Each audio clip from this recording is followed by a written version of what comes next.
میرے دوستو عزیزو، اگر اس کمینی دنیا کے لیے اپنے ماحول سے نکلے بغیر تعلیم حاصل نہیں ہوتی تو خدا کی قسم علم کی مجلسوں میں اور مدارس کے ماحول میں اور مسجد میں علماء کے اور قاریوں کے حلقوں میں آئے بغیر ایمان اور ہدایت حاصل نہیں ہوتی۔ اگر یہ کہا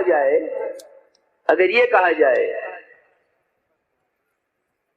کہ دنیا حاصل نہ ہوگی جب تک گھر چھوڑ کر فنون کے ماحول میں نہ ہوگے، تو یہ بات کتنی قوت سے کہی جانی چاہیے کہ جب تک اپنے گھروں کو چھوڑ کر مسجدوں میں علم کے حلقوں میں آ کر نہیں جڑو گے اور یہاں ایمان حلقوں میں آ کر نہیں بیٹھو گے تو ہدایت حاصل نہیں ہو سکتی۔ کتنی قوت سے کہا جا سکتا ہے جب کمینی دنیا کے سیکھنے کے لیے گھروں میں تعلیم کا ماحول کہیں بھی نہیں ہے 100% بچوں کو گھر سے نکالا جاتا ہے، جاؤ اسکول جاؤ پڑھ کے آؤ۔ کیسی یعنی بے عقلی کی بات ہے، کیسی بے عقلی کی باتیں کرتے ہیں لوگ کہ کیا ضروری ہے کہ ہدایت مسجد سے ہی ملے گی؟ ارے تو کیا ضروری ہے کہ اسکول کی پڑھائی اسکول میں ہی ہوگی، کالج کی پڑھائی کالج میں ہی ہوگی، وہاں ڈاکٹری کی ٹریننگ جو ہے ٹریننگ کے جو سینٹروں میں ہی ہوگی؟ کیا ضروری ہے؟ اس کمینی دنیا کے لیے تو اپنے ماحول کو چھوڑنا لازم سمجھتے ہیں اور دین سیکھنے کے لیے اپنے ماحول سے نکلنے کو ضروری نہیں سمجھتے۔ اس لیے میں تاکید سے عرض کر رہا ہوں، تم سب میوات والے اس کا عزم کرو کہ ہمیں ایک بالغ یا نابالغ مسلمان ایسا چھوڑنا نہیں ہے جو مسجد میں قرآن اور ایمان کے حلقوں سے وابستہ نہ ہو جاوے۔ جہالت تو مسلمان کے اپنے عمل سے ہے، کام کرتے نہیں، کہتے ہیں جہالت کا علاج کیسے ہو، کام کرتے نہیں، مسجدوں کو وقت دیتے نہیں، کہتے ہیں کہ جہالت کیسے ختم ہو۔ پمفلیٹ چھاپ کر تقسیم کرنے سے جہالت ختم نہیں ہوتی، بلکہ علماء کی مجلسوں میں دو زانوں بیٹھ کر دین سیکھنے سے جہالت ختم ہوتی ہے۔ اس لیے عرض کر رہا ہوں تاکید سے کہ مسجدوں کے اندر تعلیم کے حلقے قائم کرو، مسجدوں میں علماء وقت دیں، آنے والوں کو فرائض سکھلائیں، عقائد سکھلائیں۔ تم گشت کر کے لوگوں کو جمع کرو مسجد میں، علماء کو چاہیے یہ بھی صحابہ کی طرح، یہ بھی علماء صحابہ کی طرح گشت کیا کرے۔ تم تو سیدھی بات کر رہا، معاذ بن جبل سید العلماء ہیں، ابو ہریرہ سید المحدثین ہیں، ابی بن کعب سید القراء ہیں۔ ان سب کا معمول ملتا ہے روایتوں میں کہ یہ باہر نکل کر لوگوں کو خوشامد کرتے تھے، بھائی تھوڑی دیر کے لیے مسجد میں آ جاؤ، تھوڑی دیر کے لیے علم حاصل کر لو، تھوڑی دیر کے لیے ایمان کے حلقوں میں جڑ جاؤ۔ یہ گشت میں لوگوں کی خوشامد کرتے تھے۔ بڑوں کی بات بڑی ہوتی ہے، بڑوں کی بات بڑی ہوتی ہے۔ سمجھتے تھے تمہاری بات وہ لے گا یہ تمہاری محنت سے جمع ہوگا۔ اس لیے ایک بنیادی کام یہ ہے کہ اپنی مسجدوں کو ایمان کے حلقوں سے آباد کرو۔ اگر چاہتے ہو اصلاح معاشرہ، یہ کسی پولیس کی مدد سے کبھی نہ ہوگا، یہ کسی طاقت کے اثر سے مدد سے کبھی نہ ہوگا۔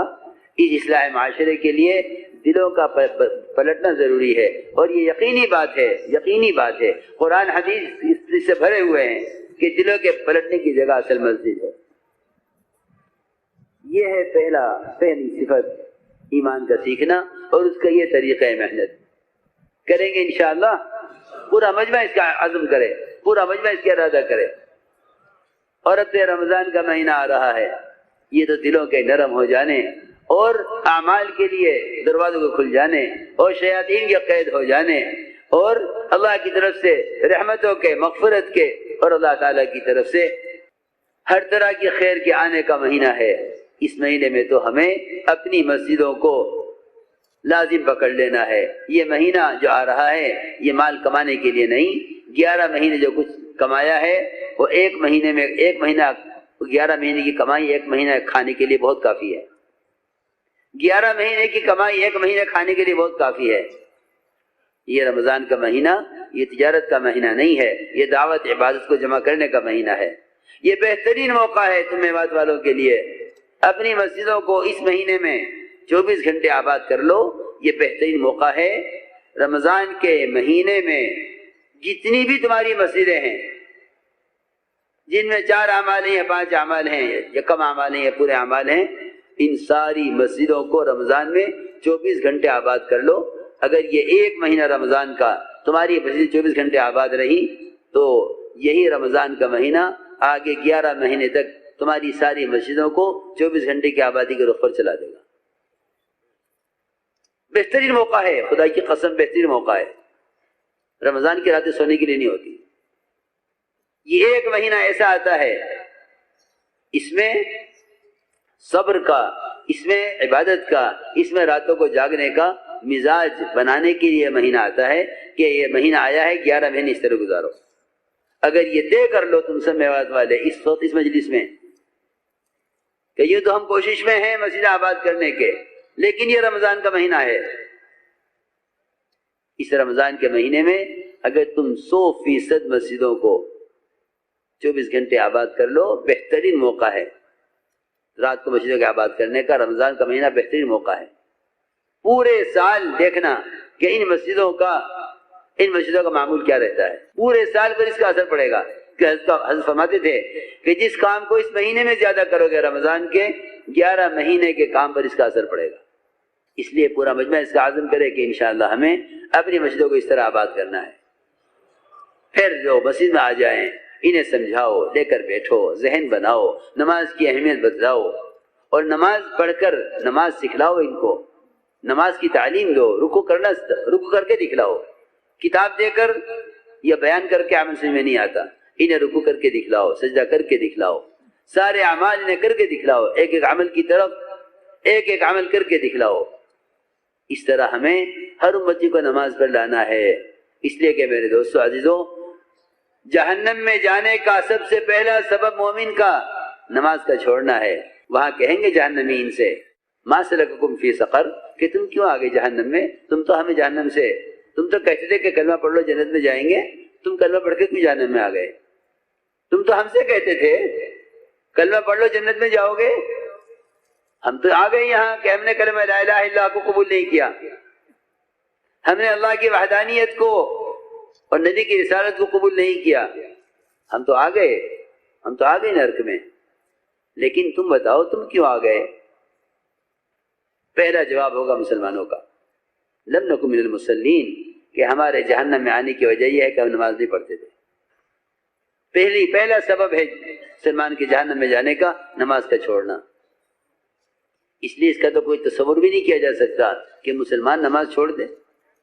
یہ تو ہو سکتا ہے، میں نے رات عرض کیا تھا کہ اللہ کو نہ ماننے والے نماز پڑھ لے، یہ تو ہو سکتا ہے، لیکن یہ نہیں ہو سکتا کہ اللہ پر ایمان لانے والا نماز چھوڑ دے، ایسا ممکن نہیں ہے۔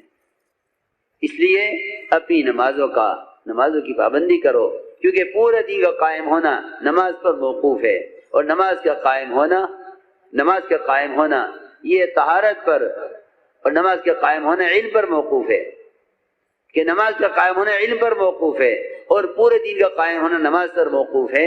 اس لیے فرمایا کہ نماز کا علم حاصل کرو۔ پوری نماز کے علم کا خلاصہ ہے صلو کما رأیتمونی اصلی، کہ نماز ایسے پڑھو جیسا مجھے نماز پڑھتا ہوا دیکھ رہے ہو۔ یہ پوری نماز کا خلاصہ ہے، یہ صلو کما رأیتمونی اصلی، کہ اپنی نماز کو علم پر پورا لاؤ۔ نماز پر پہلی مشق یہ ہے کہ نماز طریقے پر پوری اترے۔ پھر ایک نماز اور مشق یہ ہے کہ نماز اللہ کے وعدوں کے یقین پر آئے۔ ہر نماز پر مشق یہ ہے کہ نماز میں اللہ کا دھیان بالارادہ لایا جاوے۔ اس لیے کہ جو آدمی معراج میں بھی اللہ سے غافل ہے، وہ باقی اعمال میں اللہ کا دھیان کیسے لا سکتا ہے؟ نماز تو مومن کی معراج ہے، اور معراج سب سے زیادہ اللہ کے قرب کا موقع ہے۔ سب سے زیادہ بندہ قریب ہوتا ہے اللہ کے نماز میں، کیونکہ سب سے زیادہ قرب کا ذریعہ، سب قرب کا موقع وہ معراج ہے۔ جو معراج میں اللہ سے غافل ہو، وہ باقی اعمال میں ذاکر اور اللہ کے دھیان والا کیسے ہو سکتا ہے؟ اس لیے ایک مشق نماز میں اللہ کے دھیان کے جمانے کی کرو۔ ایک بنیادی بات یہ ہے کہ نماز سے مسائل کو حل کرواؤ۔ فرماتے ہیں عبداللہ بن مسعود رضی اللہ تعالیٰ عنہ کہ اپنی نمازوں کو مؤخر کیا کرو، اپنی حاجت کو مؤخر کیا کرو فرض نمازوں کے لیے، ظہر سے پہلے حاجت پیش آئی ہے، ارے ٹھہر جا، ارے جلدی نہ کر، دیکھ اب مسجد میں نماز ہے 2 بجے، مسجد میں جاؤں گا، اللہ سے کہوں گا اے اللہ تیرا وعدہ ہے کہ تو اپنے حاجت کو فرض نماز کے لیے مؤخر کر، اے اللہ میں اپنی حاجت کو فرض نماز کے لیے، فرض نماز کے ذریعے تجھ سے پورا کرانے کے لیے اے اللہ میں مسجد میں آ گیا ہوں، یا اللہ تو میری حاجت پوری کر دے۔ اسباب اختیار کرو اعمال کے بعد، اعمال مقدم کرو اسباب پر، حاجت کو مؤخر کرو نمازوں کے اوقات تک، کہ ہاں ابھی حاجت پیش آئی ہے جلدی مت کرو، مسجد جائیں گے اللہ سے کہیں گے، ظہر کی نماز پڑھ کے اللہ سے مانگیں گے۔ یہ فرماتے ہیں عبداللہ بن مسعود رضی اللہ تعالیٰ عنہ، احملوا حوائجکم علی المکتوبہ، کہ اپنی حاجتوں کو فرض نمازوں کے لیے مؤخر کیا کرو۔ اس طرح ہمیں نمازوں کے ذریعے اللہ کی ذات عالی سے براہ راست فائدے اٹھانے کا کہ دلوں میں یقین پیدا ہو۔ نماز ایسی یقینی چیز ہے کہ ساری کائنات کے نقشے ایک طرف، نماز ایک طرف، یہ سارا نظام کائنات غیر یقینی ہے نماز کے مقابلے میں۔ ہم سمجھتے تھے یہ یقین میں، یہ 2 چیزوں کو یقین میں جمع کرنا چاہتا ہے، دکان کو بھی نماز کو بھی، کہ ہاں دکان بھی ہے نماز بھی ہے، کہ خدا کی قسم یقین واحد وہ چیز ہے جو تقسیم نہیں ہو سکتی، یا یقین دکان کا ہوگا یا یقین نماز کا ہوگا۔ اگر اس نے دکان کے یقین کو نماز کے یقین کے ساتھ داخل کیا دل میں تو نماز نکل کر باہر آ جائے گی، نماز کا دکان کے ساتھ کوئی جوڑ نہیں ہے۔ نماز یقینی جب تک رہے گی جب تک دکان یقین میں داخل نہ ہو۔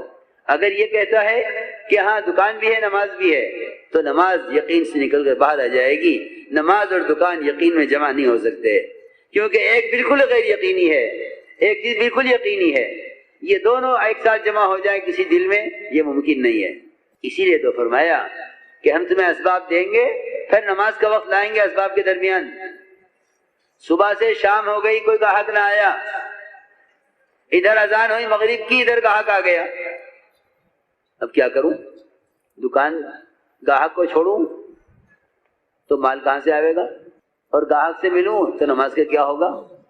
تو یہ سب بے عقل ہے، اتنا بے عقل ہے کہنے لگا کہ نماز جماعت سے پڑھنی سنتی تو ہے، فرض تو ہے نہیں، بعدیں پڑھ لوں گا، گاہک کا کام کر دوں، کیونکہ گاہک اللہ نے بھیجا ہے۔ سوال اس کا نہیں گاہک اللہ نے بھیجا ہے، سوال اس بات کا ہے کہ اللہ نے گاہک کو نماز کے وقت کیوں بھیجا؟ یہ گاہک نماز کے وقت کیوں آیا؟ پہلے آ جاتا۔ اللہ نے اس لیے بھیجا ہے گاہک کو اس وقت، اور دیکھنا چاہتے ہیں کہ تو اس وقت ساری اس گاہک کی طرف سے آنے والے مال کا یقین رکھتا ہے، یا میں نے تجھے مسجد میں بلایا ہے تو میرے بلانے پر میرے پاس آتا ہے، یا اس گاہک کے کام کی وجہ سے مجھے چھوڑ دیتا ہے؟ سوال اس کا ہے۔ سوال جماعت کی نماز سنت ہے غیر سنت ہے، افضل ہے غیر افضل